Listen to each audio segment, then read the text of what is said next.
I don't know how it feels for others, but for me, getting featured on someone else's live stream, being a guest on their podcast, or standing on a stage they've built, it's like building a Tesla on a Lotus chassis, powerful, agile, and incredibly efficient. Everything's already there. I just show up and drive. It's thrilling. And then I realize something that most people still don't fully understand. You don't need your own product to start business. Many people think they must have something original to sell in order to succeed, but the truth is you don't. In today's world, you can become an affiliate, a partner who promotes other people's products. It sounds simple, but this is the exact model that's helping thousands of Americans earn substantial income each month without creating a product, hiring a tech team, handling customer support, or managing inventory. Everything is already built. I'm one of those people who pay affiliates each month. They don't work for me, but they generate revenue for me, and they earn their fair share. Every month, I pay tens of thousands of dollars in affiliate commissions, which means I make double or triple that, thanks to them. Yes, I have my own products, but I still sell other people's products. Why? Because the systems are already in place. I just leverage them. Honestly, I could earn several $1,000,000 a year just by selling products created by others. No headaches, no hassle, no need to start from scratch. I remember once, I was on a cruise from Miami to the Bahamas during a private mastermind with Russell Brunson, the founder of ClickFunnels. We had just wrapped up the 10X Growth Conference with Grant Cardone at the Miami Marlins Stadium. In a conversation over dinner, I asked Russell a question I had always wondered. After you subtract all the costs, product development, tech team, customer service, servers, marketing, what's the net profit margin of ClickFunnels? He looked at me and said, 38%. Just 38%. And to get that, he had to carry the full weight and risk of the entire business from end to end. Meanwhile, when I sell a ClickFunnels account using my affiliate link, I earn a 40% commission. I don't worry about the team. I don't handle customer complaints. I don't care if the software crashes or not. I simply share, connect, and take home a bigger profit than the founder himself. This reminded me of Pat Flynn, the man known as the godfather of passive income in America. Pat once said that during the first few years of his career, over 80% of his income came from recommending other people's products. He didn't build software. He didn't write books at first. He just shared tools he found helpful with his community. And the result? He built a sustainable online empire from a personal blog and a laptop.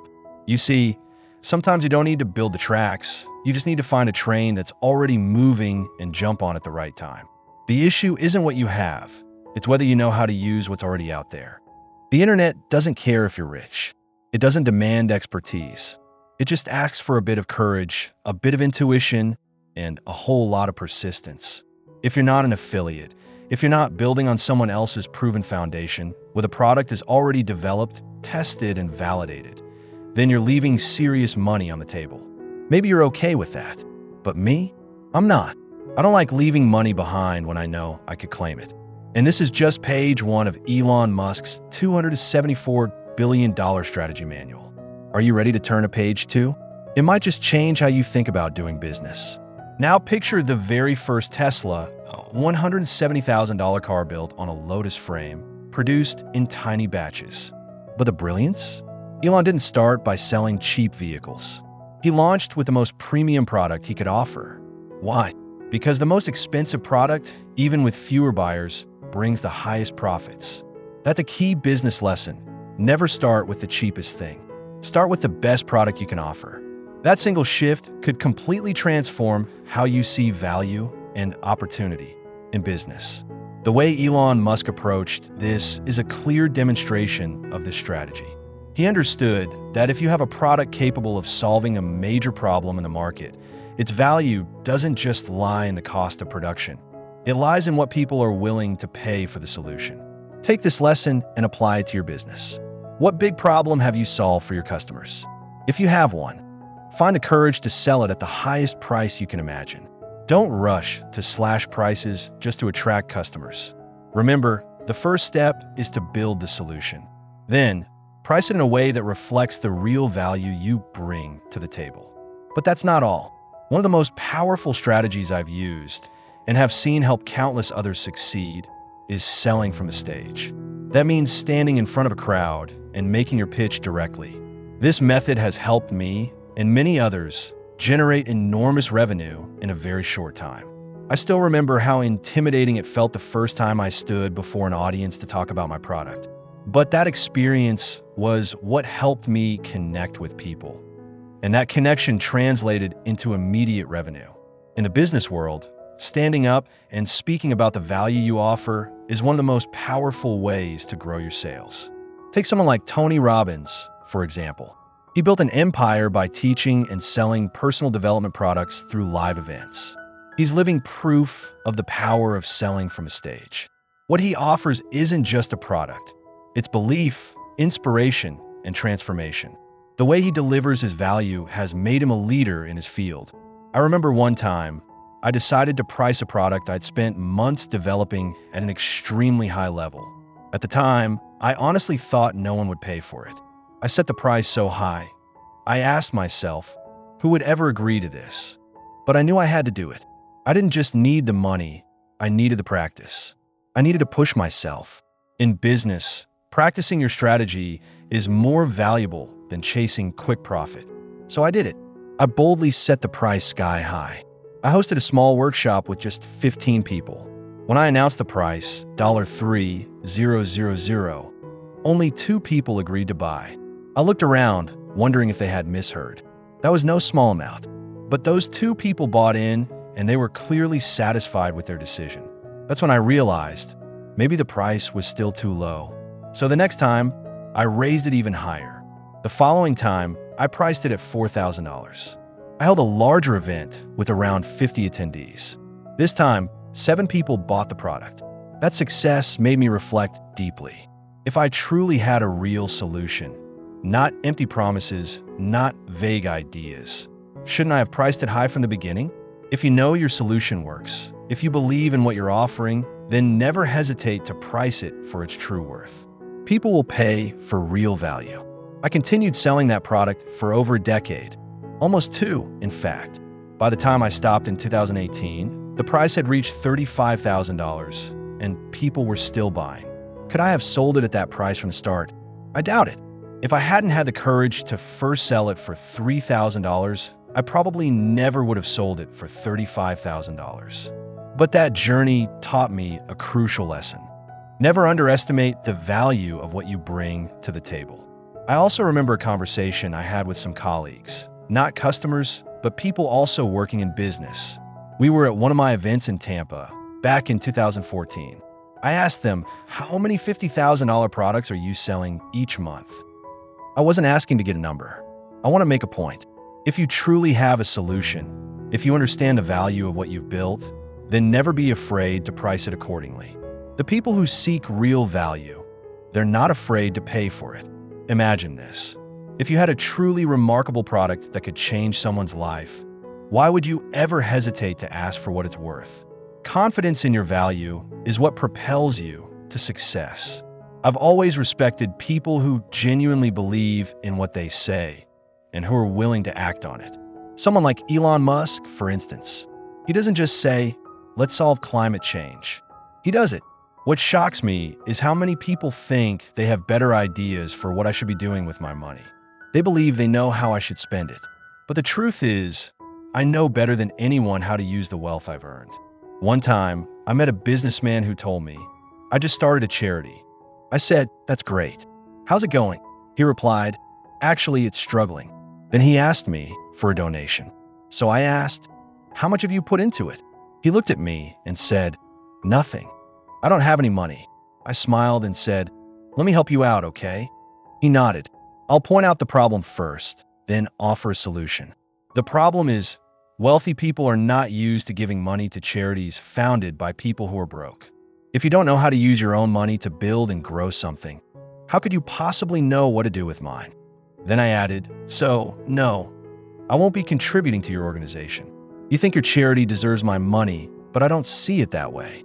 Want to know why? Because you haven't invested in it yourself. If you believe in it enough for me to invest, why don't you believe in it enough to invest first? I use myself as an example. I invest in my own charitable foundation. Through it, I support widows, orphans, and several faith-based organizations I believe in.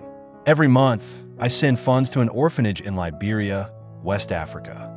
That's how I do charity, because I lead by example. I don't just talk about helping others. I actually do it. Remember this. Action speaks louder than anything else.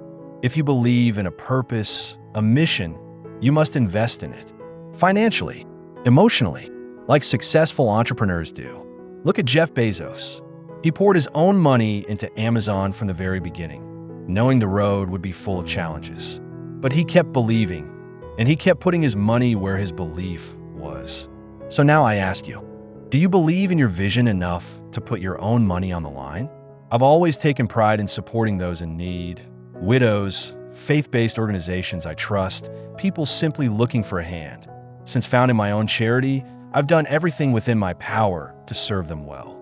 I don't host lavish events or call on others to donate to my foundation. I simply give from my own pocket. And when someone offers to give me money, I always say, thank you, but please direct that gift to my foundation. Every time I'm invited to speak at a church, I never accept a dime. I ask them to donate that money to my foundation. In fact, I'm often willing to spend my own money just to be there. Any honorarium I receive from speaking engagements goes straight to the cause. Because I don't need the money. I want to use it to uplift those who truly do. That's how I've chosen to steward what I've been given. I don't believe it's wrong to accept money for speaking, but for me, I know I could do better. So my mind is constantly thinking, how can I use this money to make someone else's life better? Not to store it up for myself. Elon Musk, the pioneer behind Tesla and the electric vehicle movement, is a perfect example.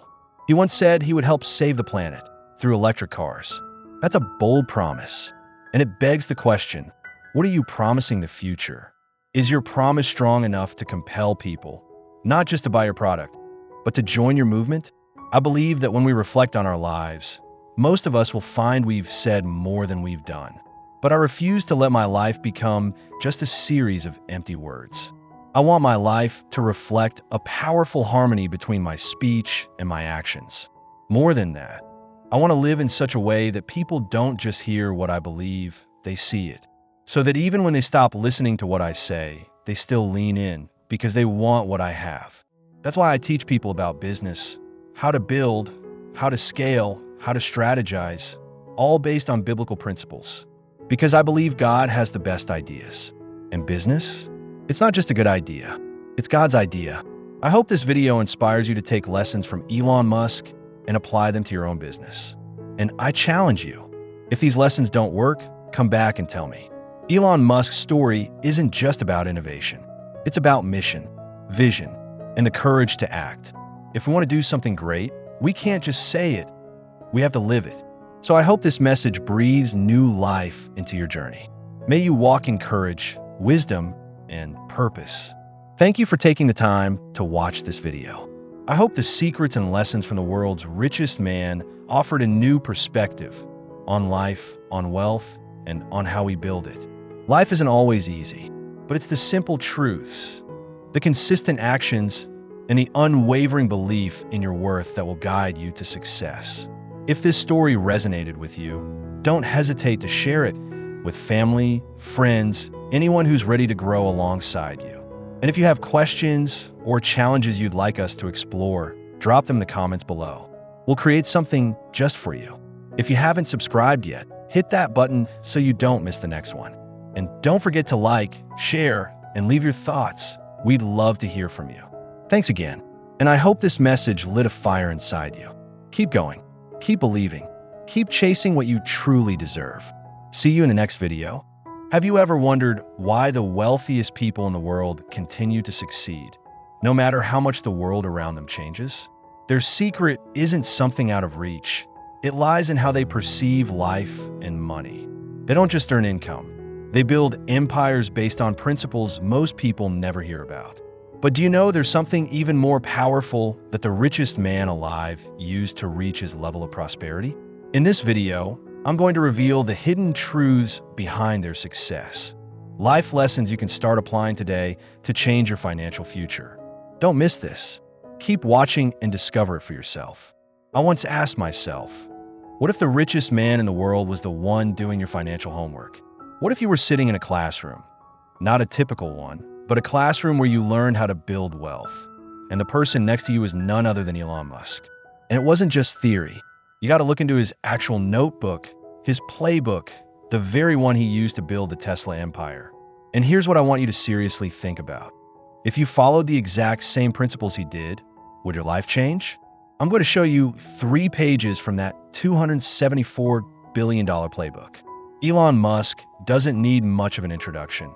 He's a genius, an eccentric entrepreneur, and a man with a vision unlike anyone else. His net worth surpasses $274 billion, a number most of us can't even fully comprehend.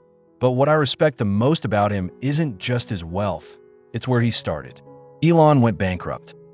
And he didn't just understand what it meant to be broke, he lived it. In a YouTube video, he talks about his early startup days with his brother. They didn't rent a home, they rented a small office space and slept on the couch. By day, they kept the website running. By night, he wrote code. They lived for the mission, worked with every ounce of energy they had, and made sacrifices most people aren't willing to make. That story reminded me of the time when Jeff Bezos launched Amazon. Back then, his office was just a garage in Seattle. His first desk? Built from a wooden door and a pair of metal legs. But from that tiny space, a global e-commerce empire was born. And Elon, he didn't stop with software companies. He built Tesla. Now, I'm not even a fan of electric cars. I still love the smell of gasoline and the roar of an engine. But even I have to admit, Tesla revolutionized the entire auto industry. I'm not ready to give up my gas-powered car. I'm not a fan of having to stop for 45 minutes just to charge after every 2.5 hours of driving. But I can't deny this, Elon's ability to look at a problem and solve it in a way no one else could. That's something everyone can learn from, even if you don't drive a Tesla. And as much as I prefer the sound of a combustion engine, the powerful, guttural roar, I still hold deep respect for Elon Musk, especially the way he built his first business. Let's be real. If we had access to just a few pages from that $274 billion strategy notebook to launch our own venture, why wouldn't we use them? Tesla wasn't Elon's first company, but it's the one where he applied every hard-earned lesson from PayPal and his previous startups to create something truly revolutionary. And the first page of that playbook? Start with an existing model. You may not have heard this before, but the first car Tesla ever produced, the Roadster, wasn't entirely pure Tesla. It was built on the chassis of the Lotus Elise, a compact, lightweight gas-powered car known for speed and performance. Elon didn't try to reinvent the wheel. He took a proven platform, something that already worked, and transformed it into a game changer. The problem with many aspiring entrepreneurs today? They obsess over chasing the next million-dollar idea, something no one has ever thought of or done before. They want to build the next ChatGPT. They want to shake the world like Apple did with the iPhone. But what really happens? They fail because they start from zero instead of standing on the shoulders of something that already exists. Elon didn't do that. He took what was already working, the Lotus chassis, and used it as the foundation for the electric car revolution. And that's exactly what you can do too. So what's the solution here? Start with a model, a ready-made foundation, and then improve it, make it your own. Take Shopify, for example, one of the most popular e-commerce platforms in the US. Many successful entrepreneurs, like Kylie Jenner, use Shopify to launch their cosmetics brand instead of building their own platform from scratch. Or look at MrBeast, one of the biggest YouTubers in America. When he launched MrBeast Burger, he didn't build kitchens or open brand new restaurants. He partnered with existing ones, using the ghost kitchen model to scale fast.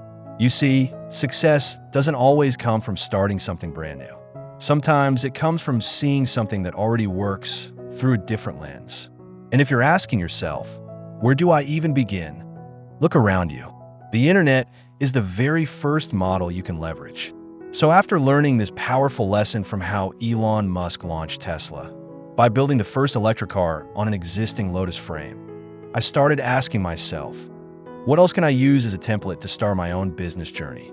And then it hit me, something so obvious yet often overlooked, the internet.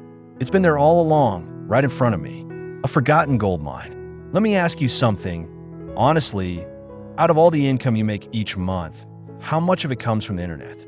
If the answer is none, then you're missing out on a fortune. This isn't just an opportunity, it's a revolution, a once-in-a-generation window that didn't exist before. You might say, I don't know how to make money online. But you know what? That's not the issue. The issue isn't whether you know, it's whether you're willing to learn. I still remember the first time I was introduced to the internet back in the 90s. My younger brother, a software engineer, showed me all these commands and long threads on Prodigy and CompuServe. Back then, none of it looked interesting to me. I thought, reading all this stuff is a waste of time. Who even cares? I laughed when my brother said one day we'd all be shopping online, that there'd be virtual shopping malls on the internet. And I, foolish and arrogant, said something I'm still ashamed of today. Why would anyone buy stuff on a computer when you can just walk into a store? Looking back now, I realize how foolish that old way of thinking was. These days, I ask myself the opposite. Why even go to the store when I can get everything I need with just a few clicks? And I'm not the only one who had a late awakening. Jeff Bezos, the founder of Amazon, started from the exact same place, the internet. No factories, no retail chains, just one idea, selling books online. And from a small garage in Seattle, he completely transformed the way the world shops. You see, the internet is the lotus frame of the digital era. It's already built, running smoothly, just waiting for you to take advantage of it. The challenge isn't to invent something the world has never seen. It's knowing how to use what already exists to create something of value. So ask myself again, why go out to a store when everything is just a few clicks away? I only step into a supermarket if I really need to, or if my wife or daughter asks me to tag along. Then I go just because they enjoy it. But as for me, I see no point in wandering through aisles anymore. Everything I need is online. But the story doesn't end there. I have 6 brothers, and next in line, Dwayne, was the first person I ever knew who could build websites for businesses. At the time, I already had my own business. Then one day in 2001, I stumbled upon a phrase that stopped me cold: internet marketing. It sounded simple, but to me, it was an entirely new world opening up. Through a stack of dusty cassette tapes by a speaker named Ron, I started learning. He held online marketing seminars, bringing in top experts to speak, and what shocked me was they all kept mentioning the same name, Corey Ruddle. One said, I learned how to sell books online from Corey. Another said, I figured out affiliate marketing thanks to Corey. And someone else chimed in, Corey taught me how to build a website that actually sells. I got curious. Who was Corey Ruddle? I found his site, marketingtips.com, and without hesitation, I bought every single product he offered. Through Corey, I discovered a young man named Jermaine Briggs, a 19-year-old African-American kid from California making hundreds of thousands of dollars a year just by teaching people how to play piano by ear over the internet. That's right, no curriculum, no formal music degree, just a computer and relentless determination. He wasn't just making a living, he was building an empire. And I thought to myself, I know how to write sales copy. Dwayne knows tech, knows how to build websites. Why don't we team up? I rushed to Dwayne, buzzing with excitement like a kid who just found buried treasure. I said, you handle the website. I'll handle the copy. We're going to build something huge. Really huge. We didn't just want to do business. We wanted to change the game. Think of names like Jeff Bezos, who once sold books from a garage, or Damon John, who started out sewing a few shirts in Queens and is now a fashion mogul. They all began with a small idea and used the internet as a launch pad. If you're watching this video, ask yourself, what percentage of my income comes from the internet? If your answer is none, then you're missing the single biggest opportunity of this era. Because here's the truth, you don't need to know everything to get started. You just need to start. You probably remember what I mentioned earlier about that 19-year-old African-American kid from California making $400,000 a year teaching piano online. He wasn't famous. He wasn't a public figure, but he had the right mindset at the right time, and he seized the opportunity. It drove me crazy with excitement. I rushed straight to Dwayne, my tech-savvy brother, who could code and build websites. I said, Dwayne, listen, there's this kid, he's only 19, and he's making nearly $500,000 just from a website. You know how to build them, I know how to write the copy. If we work together, we're gonna crush it. But instead of sharing my excitement, Dwayne just sighed. In his mind, building websites meant messy jobs from businesses, clients who gave incomplete info, constantly changed their minds, and, worst of all, didn't want to pay for the extra work. To him, it was a burden, not an opportunity. But I wouldn't give up. Day after day, I kept pushing. We have to do this, Dwayne. We just have to. Eventually, probably exhausted from my persistence, he turned to me and said, if you want to learn how to build websites, do what I did. Go to the church library. There's a video tutorial series called Professor Teaches Microsoft Front Page. Watch it. Learn it yourself. Honestly, I was annoyed. My little brother talking to me like that. But we were grown now. No point in fighting over something petty. I just shrugged and said calmly, all right, since I'm in your house, I'll let it slide this time. I still had my doubts. Who stores web design videos in a church library anyway? But the next day I borrowed the whole set and started watching. Slowly, piece by piece, I taught myself how to build a website from scratch. It took a month. 2 full weeks of that just to figure out how to collect payments from customers. That's right. This was before drag-and-drop platforms like Wix, ClickFunnels, or Kajabi. No user-friendly dashboards. Everything was raw code, root directories, index.html, and no one explained what any of it meant.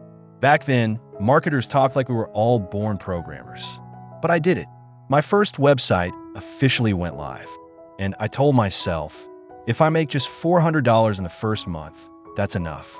That means I'm on the right track. Because I understood, what mattered wasn't how much I made, it was that I took action. I didn't wait for someone to hand me an opportunity. I created my own. My story's not so different from others who've made it. Like Jeff Bezos, who had to code Amazon himself when no one believed in e-commerce. Or Sarah Blakely, the founder of Spanx, who taught herself to draw product designs because no one would help her. Success doesn't always come from what's easy. It often starts with what you don't know, but are willing to learn. The moment I finished my first site, I set a goal, bold but simple. If I can earn $700 in my first month, I'll be the king of online marketing. It was a naive dream, but I held it tight with the wide-eyed faith of someone stepping into a brand new world. And on June 1st, 2005, I officially launched my first website. 1 month later, the result was beyond anything I had ever imagined. I didn't make $400 or even $700. I made $6,700 in just my first month. I couldn't believe my eyes.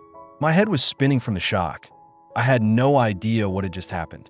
Turns out, most of that money, specifically $5,700, came from a single conference call organized by a guy named Jeff.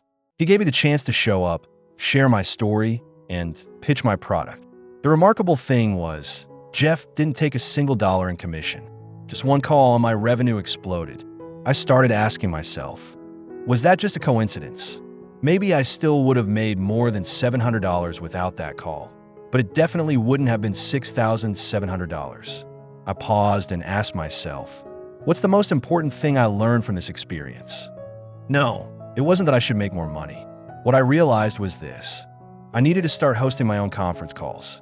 That's how I launched the Hour to Empower, a weekly 1-hour live stream that went live every Monday night at 9 p.m. without missing a single session for years. And surprisingly, the income didn't drop after that first month. The following month, I made $5,500. The month after that, $6,100.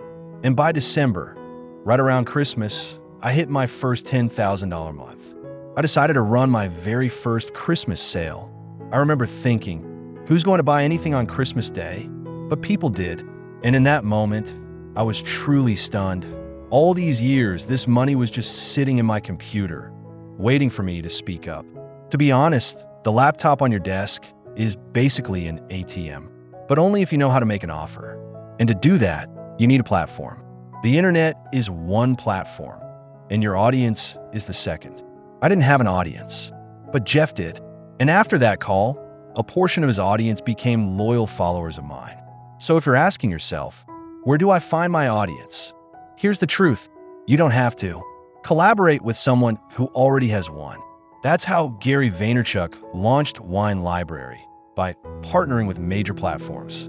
That's how Oprah Winfrey turned dozens of unknown authors into best-selling names, just by giving them access to her audience. You don't need to start from zero. You just need to stand on the shoulders of giants.